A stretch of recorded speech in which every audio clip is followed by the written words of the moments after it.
símbolo de rebeldía,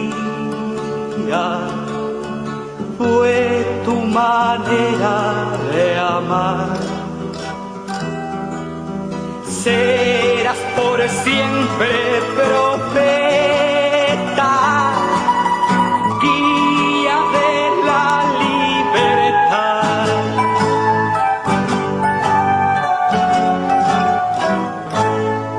En estos tiempos de guerra, tu valentía orientó la esperanza justiciera, gritando liberación. Monseñor, libre soy en el corazón del pueblo que tanto te amó. Monseñor, tu verdad nos hace marchar a la victoria final.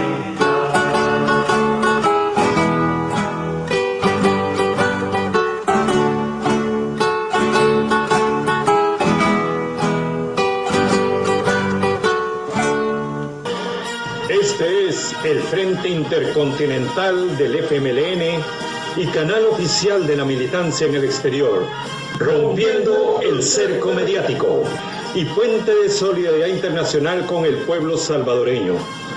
Enviamos un fraternal saludo a toda la militancia del FMLN en el exterior, así como al interior de nuestro querido país, a todos los colectivos del Frente Intercontinental del FMLN en El Salvador, Canadá, los Estados Unidos, Europa y Australia.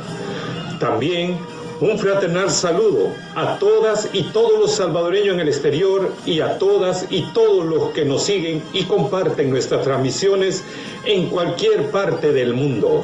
Comenzamos.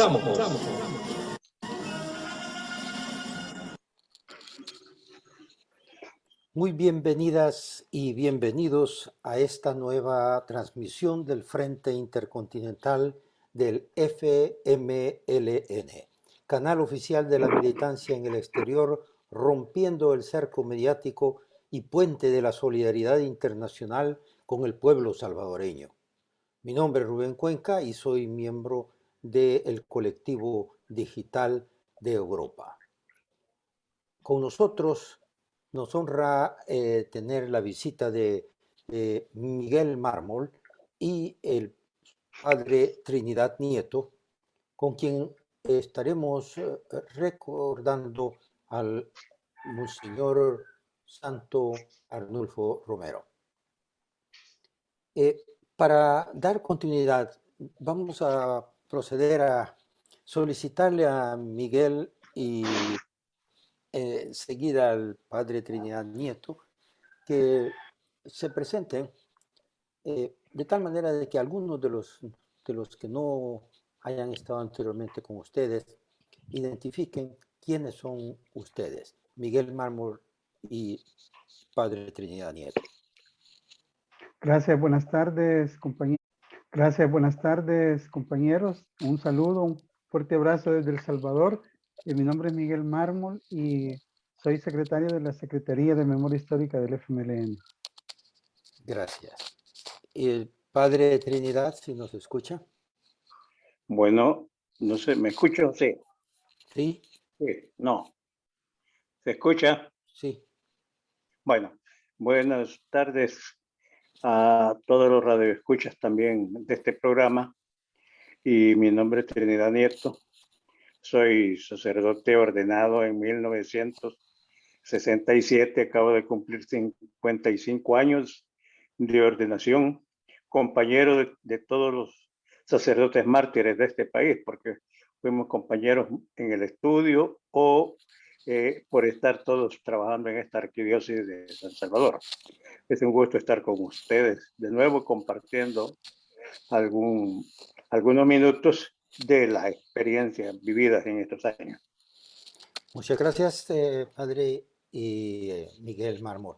Antes de entrar en materia, queremos enviar un fraternal saludo a toda la militancia del FMLN, así como también a todos los colectivos del Frente Intercontinental del FMLN desde El Salvador, los Estados Unidos, América Latina, Europa y Australia. Enviamos también un fraternal saludo a todas y todos los salvadoreños en el exterior y a todas y todos los que nos siguen y comparten nuestras transmisiones. En cualquier parte del mundo donde se encuentren, para ustedes esta transmisión.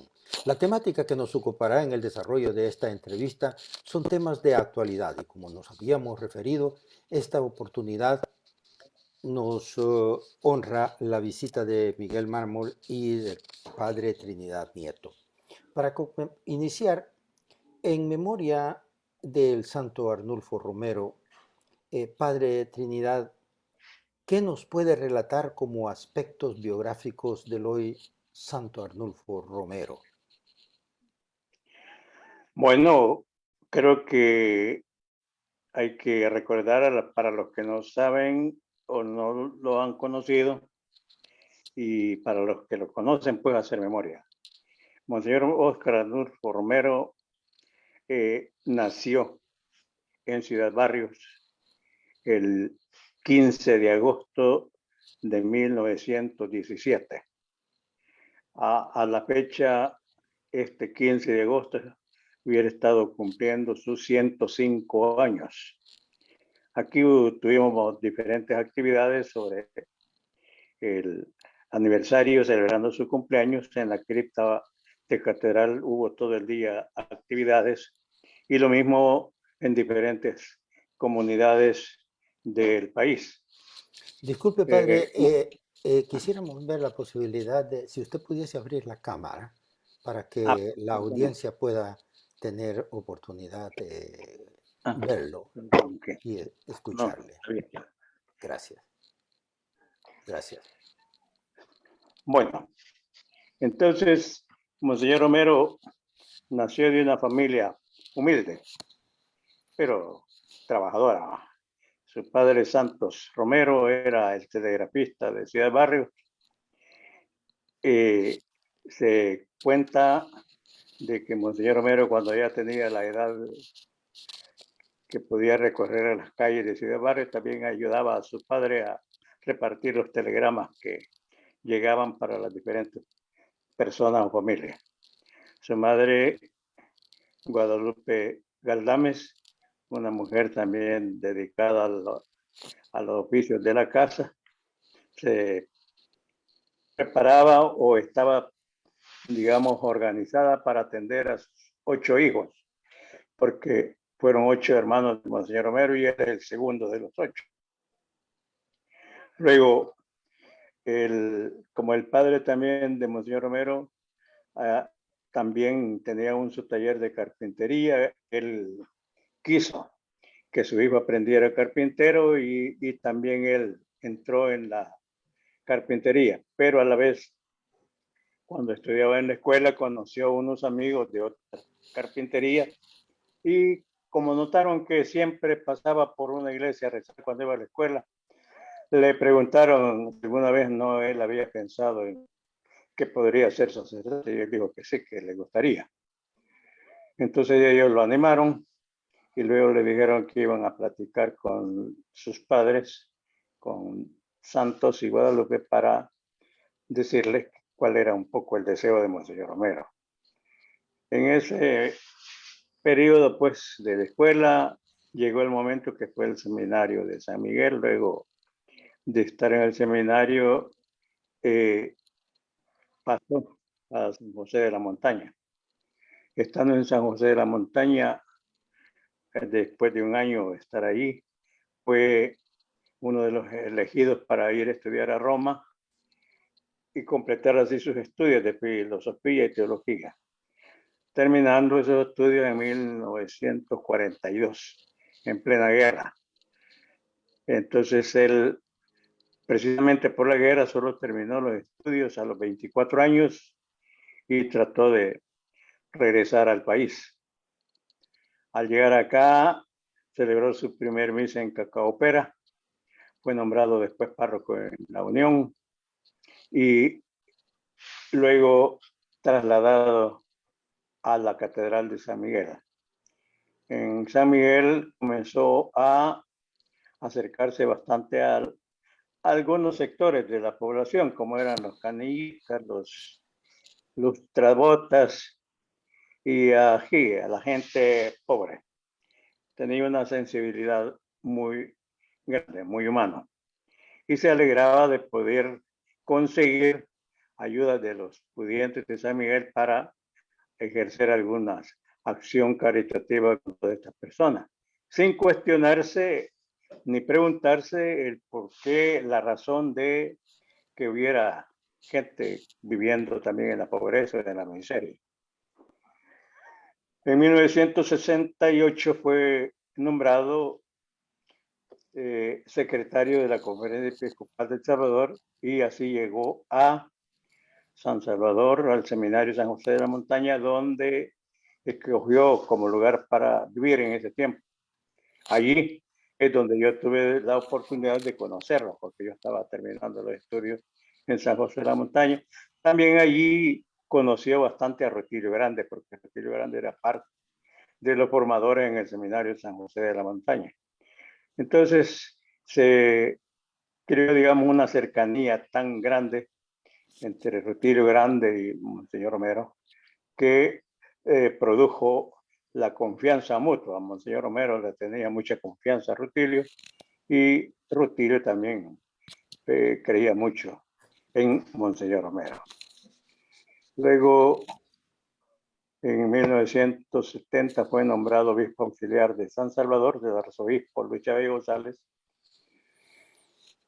Según compañeros, Monseñor Luis Chávez González en el momento no se sintió muy satisfecho con el nombramiento del obispo auxiliar porque aunque el arzobispo era de muy mayor de edad, tenía 38 años de estar en el arzobispado, pero era un hombre muy abierto de mentalidad, de modo que no tuvo dificultades para integrar en sus pensamientos, en su modo de vivir y en los cambios que surgieron del Vaticano II y Medellín.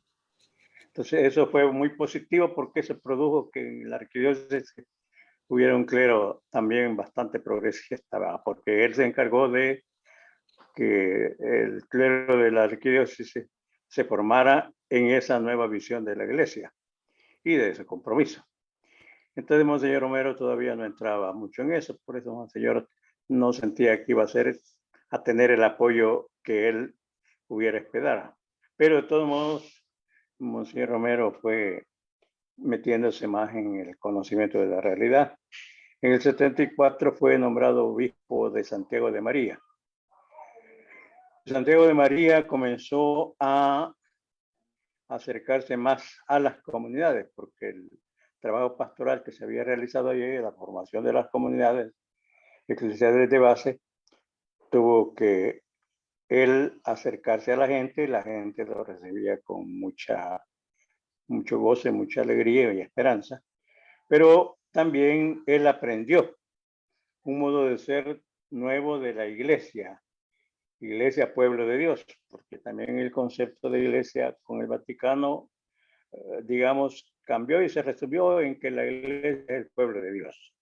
Y por tanto, que todos los bautizados integran la iglesia y que la mejor expresión de su vida está en vivir comunitariamente. De ahí que la importancia de las comunidades eclesiales de base. De modo que Monseñor Romero decía de que las comunidades eclesiales de base son como las células vivas de la iglesia. Si no hay comunidades, una iglesia sin comunidades es una iglesia muerta. Bien, entonces esto le llevó a acercarse no solamente a las comunidades, sino a acercarse a la realidad que realmente el pueblo vivía, ¿verdad? Y que él la venía viendo, pero no se había percatado, pienso yo, porque fue allí donde él expresó y dijo: en Santiago de María me topé con la miseria, ¿verdad? Eso quiere decir que él se había topado con la miseria, pero no la había percibido como tal, ni sus causas, ni nada.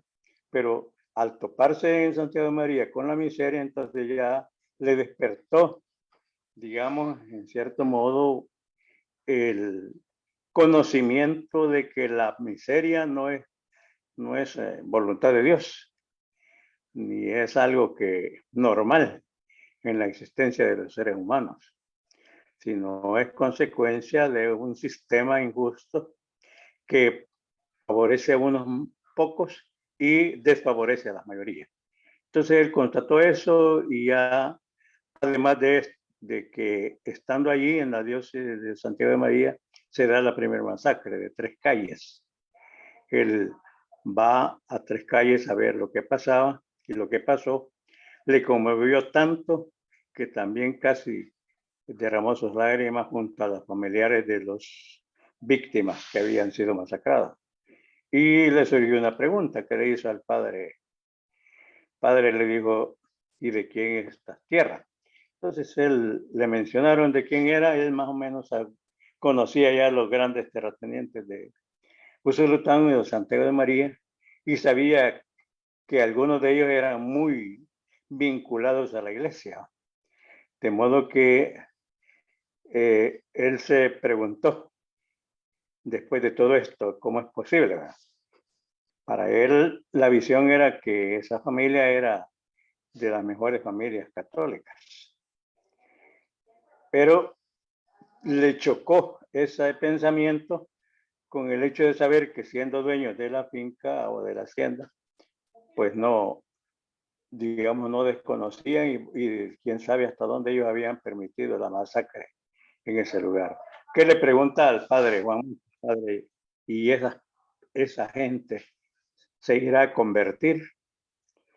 El padre no le contestó, pero también Monseñor Romero guardó un silencio en todo el camino, considerando lo terrible que había conocido. Allí él escribió una carta al coronel Molina pidiéndole una razón de por qué dieron la orden de matar a estos campesinos y nunca la recibió, ¿verdad? Bueno, después pasó y llegó al arzobispado en 1977. El 22 de febrero tomó posesión y en los pocos días pasó un hecho terrible porque fueron las elecciones de presidente donde iba unos representantes de la UNO, en este caso el coronel Claramón, ¿verdad?, como presidente, y no recuerdo el vicepresidente. Pero lo que sí es que, como siempre, la dictadura militar que venía funcionando desde Martínez para acá, realizaban los hechos de las elecciones como vitrina al mundo para decir que hay democracia y siempre hay elección. Pero ya estaba preparada el fraude y de modo que siempre ellos eran los que iban a quedar como presidente, desconocían cualquier otro triunfo. Entonces la gente reclamó y por el fraude que le hicieron, se concentró en la Plaza Libertad y allí el 28 de febrero fueron masacrados. Y tal fue la masacre que se dice que las pipas del ejército en la mañana antes que amaneciera fueron a lavar las calles de la sangre que había corrido. Nosotros como todos los años, todos los meses, la reunión del clero se tenía en el primer martes del mes, pues coincidió con que 28 era el último día, luego venía marzo. Entonces tuve la primera reunión del clero. El tema que se iba a tratar era la preocupación de Monseñor Romero sobre la penetración de las iglesias evangélicas. Nosotros que creímos que en el momento ese no era el punto más urgente. Entonces pensamos que había que ver qué hacíamos o qué iba a hacer la iglesia por la masacre del 28 de febrero. Todos pensando, bueno, y si Monseñor Romero no toca el tema, ¿qué vamos a hacer? como ya conocíamos la cercanía de confianza y amistad que había entre Rutilio y Romero, nosotros le dijimos a Rutilio, mira Rutilio, te va a tocar jugar el papel importante de cambiar la agenda a Monseñor Romero si en su punto de agenda no es, mantiene el tema de las iglesias evangélicas. Pero fue interesante y también para nosotros sorpresa que cuando Monseñor Romero se hizo presente para la reunión que se tenía en el seminario en un salón que se llama el Salón Guadalupe, él dijo, miren, están sucediendo hechos tan terribles aquí en el país que lo que ha pasado en la madrugada de ayer, nosotros no podemos pasarlo desapercibido. Entonces, como iglesia tenemos que decir algo, ¿verdad? Y es importante también no decir cualquier cosa, sino primero indagar bien los hechos para que podamos decir una palabra seria. Y dijo, entonces para nosotros lo más urgente hoy es que iniciemos la investigación, que ustedes estén atentos en sus parroquias y abiertos a cualquier llamado, pero mientras tanto vamos a ver qué palabra urgente podemos decir de la investigación. Por eso urge inmediatamente. Entonces, por el momento dijo, mejor vamos a hacer esa investigación para que nuestro mensaje sea próximo. Y así fue como vimos el cambio, pues no pensábamos en lo que era, porque cuando lo nombraron obispo auxiliar, pues nosotros, digo, un grupo grande de sacerdotes, nos preocupamos y creemos que ese nombramiento venía para poner en una involución a todo el avance que teníamos en la arquidiócesis de San Salvador. Pero gracias a Dios, a partir de esa acción de Monseñor Romero de ese día, vimos que las cosas podrían cambiar. Pero sucedió un hecho también insólito, digamos. En este caso, el asesinato de Rutilio Grande el 12 de marzo, hace poco tiempo. De haber asumido Monseñor el arzobispado. Entonces, eso provocó más, digamos, como el reconocer, Monseñor Romero, de que en este país la violación a los derechos humanos, la persecución a la iglesia, era tal que había que prepararnos, pero además de eso, pedir al gobierno explicación de esos hechos. A partir de allí, pues, claro, Monseñor Romero ya fue venía mostrando su opción, además de los pobres, también su opción por la defensa de los derechos humanos. En este caso, por eso se puso exigente y que el crimen de Rutilio Grande y los dos campesinos no se quedara en la impunidad. Justamente, Bueno, padre, que quisiéramos también remitir a esta narración que usted nos está haciendo, una interrogante que la tengo enseguida. Pero antes de proceder, tenemos también con nosotros a Miguel Mármol y a partir de la explicación que nos ha dado narrativa que hemos escuchado por parte del padre Trinidad, ¿cuáles son tus impresiones, Miguel, a ti como salvadoreño, a partir de todo esto que hemos escuchado en este momento y tu vicisitud personal durante este periodo? Él hablaba sobre, desde el 44, sobre la democracia, es decir, esos periodos se ha hablado mucho de democracia, pero el país fue en un detenimiento de pobreza, de violencia, de atraso. ¿Cuál es tu impresión como salvadoreño durante este periodo?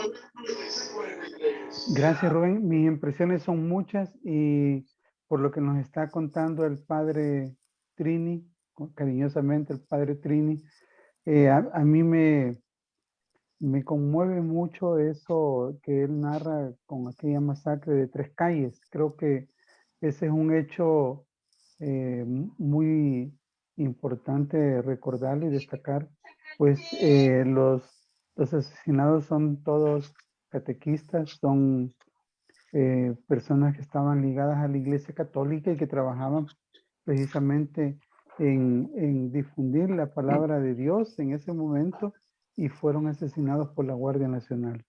Creo que ese elemento que nos narra el Padre Trini y de llegar a el Monseñor Romero a oficiar la misa en ese mismo lugar donde fueron asesinados los catequistas es algo impresionante, es algo inédito que un jerarca de la Iglesia Católica llegue hasta donde son asesinados sus servidores, ¿no? Eso para mí es importante. Y el otro elemento tan contundente es lo que nos narra el Padre Trini después del 28 de febrero de 1977, la represión que fue objeto del pueblo en la Plaza Libertad, pidiendo respeto a los resultados electorales, es una clara respuesta del régimen de negar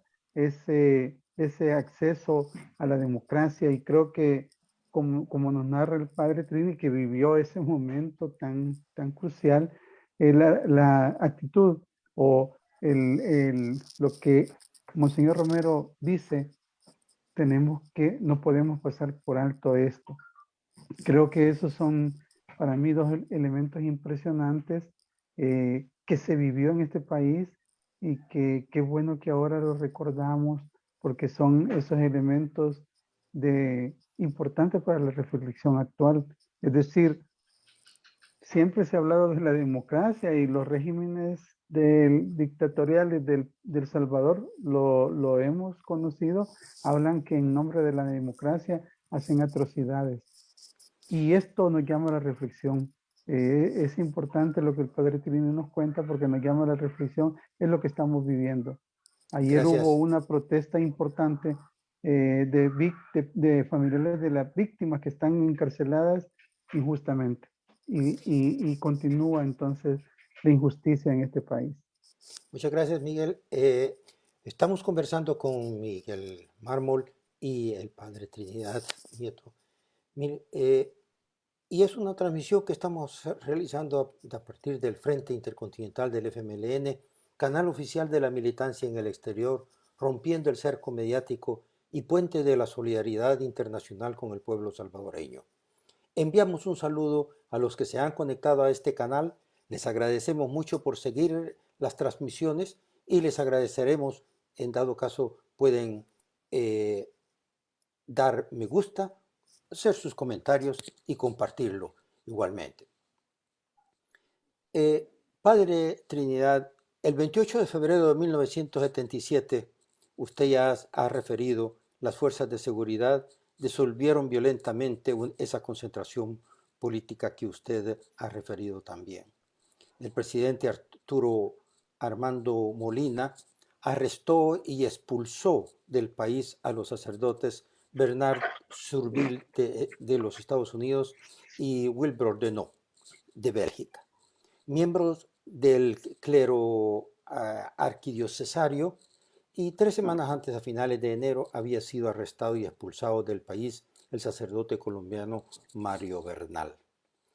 Y la iglesia al servicio del mundo, decía Monseñor Romero en su discurso en Louvain, y usted se ha referido también de que él tuvo un cambio en el concepto de su mundo a los pobres. Nos gustaría saber también, Padre Trinidad,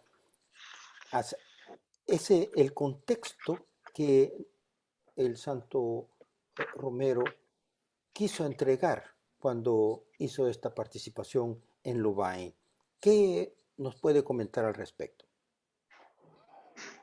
Bueno, yo creo que Monseñor Romero iba armado, digamos, de una realidad dolorosa que él estaba viviendo con su pueblo aquí en el país.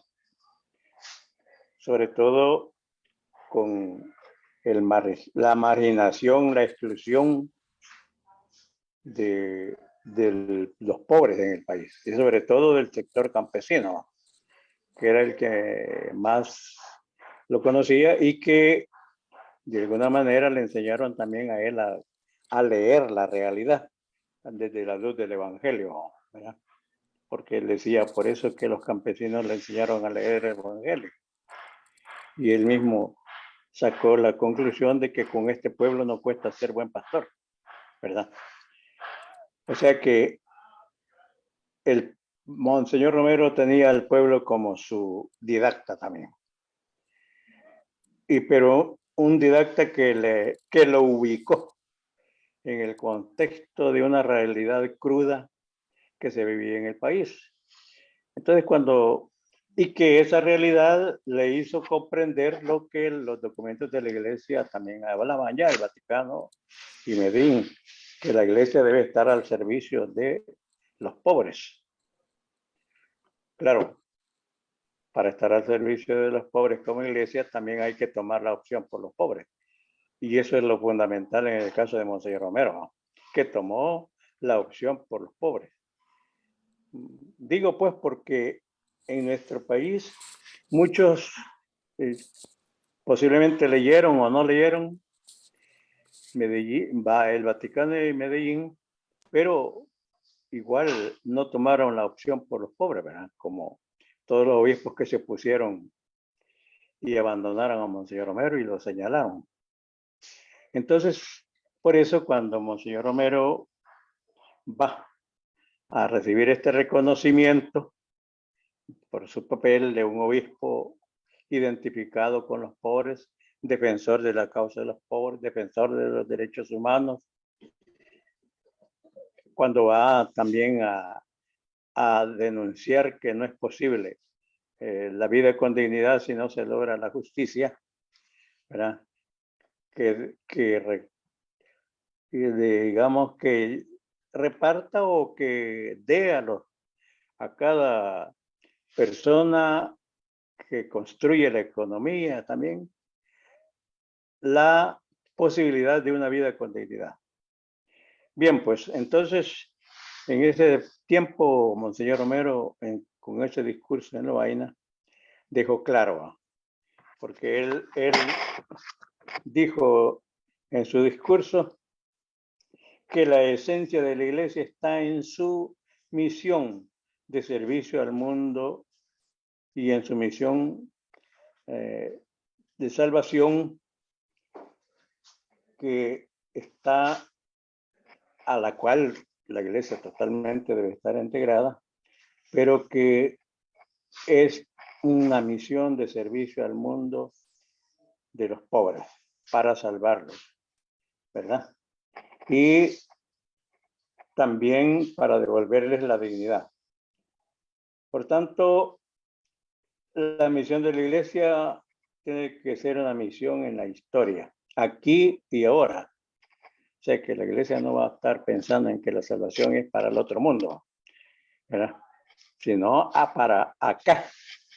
Y él conocía ese acá en El Salvador, que vivían los pobres. Entonces, cuando está hablando de la salvación aquí, por supuesto está hablando de una concreción, que es el pueblo pobre del Salvador. Eso le daba como todo el valor que lo empujaba en su convicción de ser un seguidor de Jesús, de que no se puede hablar de una iglesia que no evangeliza a los pobres y que no los levanta como oprimidos para buscar y salvar lo que estaba, en este caso, perdido. Entonces, Monseñor Romero, con ese pensamiento, se presenta en Lovaina y, por supuesto, llama la atención, ¿verdad? Uno, porque, digamos, podríamos decir, pone a la vista de aquellos miembros de la Universidad de Lovaina de Europa que vivían en otra realidad, comienzan a conocer la realidad de que vivimos los pobres en El Salvador y así en Latinoamérica. Entonces es impactante para ellos y también impactante para la gente de la iglesia aquí en El Salvador, porque entonces Monseñor Romero está hablando de una dimensión de la fe, que sería la dimensión política de la iglesia, que ya no es cuestión de pensar en la salvación eterna, ¿verdad? De la otra vida, sino de salvar de esta situación de miseria en que viven los pobres en el país. Y para eso, por supuesto, hace llamados. Un llamado es al respeto a la dignidad humana. Y él también lo resume diciendo que su compromiso es la defensa de lo mínimo. Y lo mínimo es la vida. Lo mínimo que hay que defender, que es lo máximo, es la vida, ¿verdad? Entonces, a partir de ese pensamiento y de esa convicción, él plantea, pues, que la fe o la iglesia debe mostrar una dimensión de su fe que trasciende a esa realidad del bien común, de lo político, ¿verdad? Y no puede ser ajena a tocar esa realidad, porque esa es la realidad del pobre que vive acá y es la realidad donde debe irse construyendo el reino de Dios, pero que para construir ese reino no es posible mientras no se quitan los obstáculos que impiden la vivencia de la igualdad entre todos los seres humanos por el hecho de la justicia, ¿verdad? De la práctica de la justicia. Entonces, nosotros consideramos que ese planteamiento de Monseñor Romero, primero hay que lograr que se haga vida, se haga realidad, porque hoy tenemos el peligro de leer qué bonito lo que hablaba Monseñor Romero, pero la cosa es que somos iglesia y que como iglesia, como decía Monseñor Romero, tenemos una misión. Y la misión es la evangelización de los pobres. Es decir, de que a través de la evangelización los pobres descubran el derecho que tienen y la obligación que tienen de crear unas condiciones humanas dignas, de veras.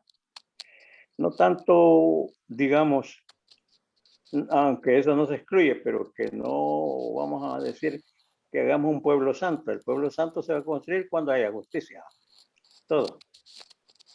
Pero sí es importante que hoy también trabajemos porque Monseñor Romero se haga sentir en la aplicación de esa convicción de fe que debe ser nuestra. Efectivamente, y creo que ese debe ser el mejor homenaje que le vamos a dar y es el mejor modo de cómo hacer lo que resucite en medio del pueblo. Porque efectivamente, yo padre. primero tenía la confianza de que si lo mataban iba a resucitar en el pueblo, pero ese significaba en un pueblo, como dicen la bienaventuranza, de un pueblo donde los pobres con espíritu son los que van a transformar las realidades, ¿verdad? Gracias. Déjeme solamente leer algunos comentarios que nos han llegado aquí a la redacción, en donde dice que la dimensión política de la fe no es otra cosa que la respuesta de la Iglesia a las exigencias del mundo real sociopolítico en que vive la Iglesia. Esta opción de la Iglesia por los pobres es la que explica la dimensión política de su fe en sus raíces y rasgos más fundamentales, porque ha optado por los pobres reales y no ficticios, porque ha optado por los realmente oprimidos y reprimidos. La Iglesia vive en el mundo de lo político y se realiza como la Iglesia también a través de lo político. No puede ser de otra manera si es que como Jesús se dirige a los pobres. Discurso de Monseñor Oscar Arnulfo Romero al recibir el doctorado honorario causa por la Universidad de Louvain. Otro comentario que envían acá es importante información, dicen debemos escribirlo para que no lo olvidemos. Y Jair Guevara nos saluda desde Denver, Colorado, calurosamente a todos los camaradas. Luis Lazo también envía saludos y pregunta al padre cuál es su opinión sobre la declaración del vicepresidente sobre que el 80% de los pobres pertenecen a los grupos criminales. Esto está referido también con esta declaración en Louvain del Monseñor Romero, en donde él habla sobre la encarnación en el mundo de los pobres y cita inclusive, he oído el clamor de mi pueblo, he visto la opresión con que la oprimen, Éxodos 3 y 9. ¿Qué nos puede referir al respecto de estas interrogantes, padre? Bueno, en primer lugar, yo creo que esa opinión del vicepresidente aquí ha creado mucha, digamos, preocupación en los sectores de las iglesias. De modo que los pastores de las iglesias evangélicas sacaron un comunicado en el que dicen que primero tiene que ser una afirmación comprobada. Eso de que diga que yo entendía que dice que el 80% de los pastores tienen relación con las pandillas, ¿verdad? Y que son colaboradores de ellos, ¿eh? Porque ese es el problema, ser parte o colaborador, ¿verdad? Y como según la ley de excepción que han puesto, es que no se puede ni siquiera opinar algo que conlleve como que la persona que opina está defendiendo a los pandilleros. Entonces hay temor, pero los pastores ya dijeron, bueno, no, primero hacer constar que nuestro compromiso es evangelizar a todo el mundo. Bueno, resaltan el hecho de que ellos en acciones pastorales dentro de los centros penales han convertido a varios delincuentes en feligreses de sus iglesias. Según la opinión, pues han cambiado. Y eso, dicen, eso no es colaborar con la pandilla, sino es cumplir la misión que como pastores tienen de evangelizar.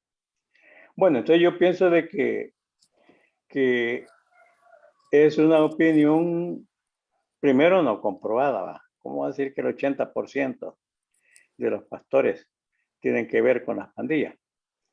Eso primero es un abuso de su opinión respecto a los pastores y en segundo lugar, pues sí, pues es una mentira, ¿verdad? Eso no es cierto. Por otro lado, que no van a tener relación en cuanto que son seres humanos y como pastores se sientan ligados a evangelizar a todo el mundo.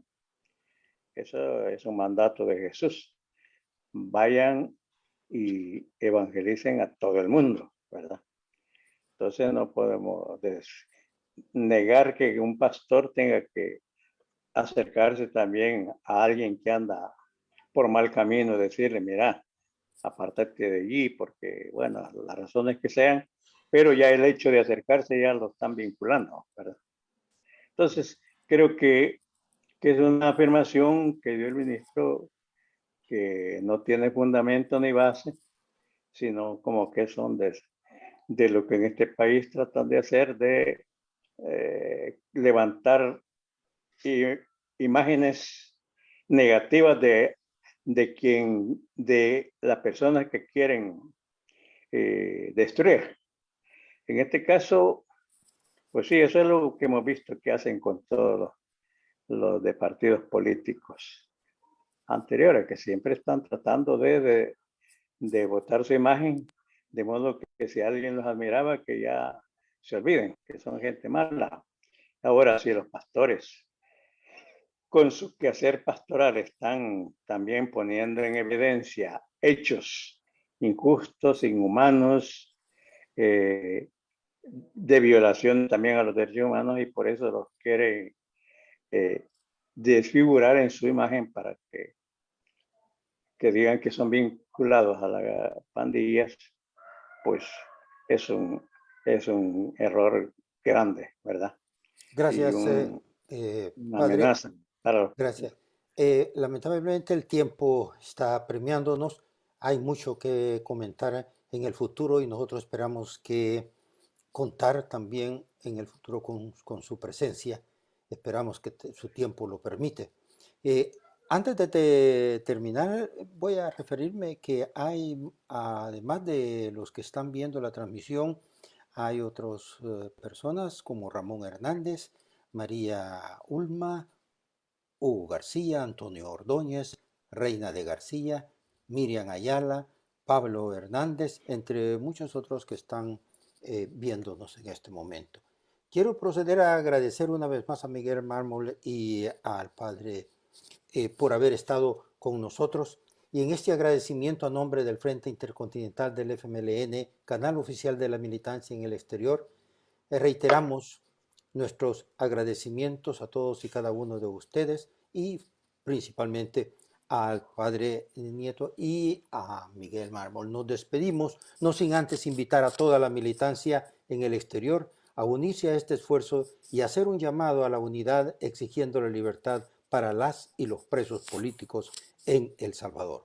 Agradecemos también a la solidaridad internacional por el apoyo que nos han dado, nos dan y nos seguirán dando seguramente en nuestra lucha por nuestra liberación, por la paz y la democracia en El Salvador. No más persecución política en El Salvador, dictaduras nunca más, proletarios de todos los países unidos. ¡Viva el FMLN!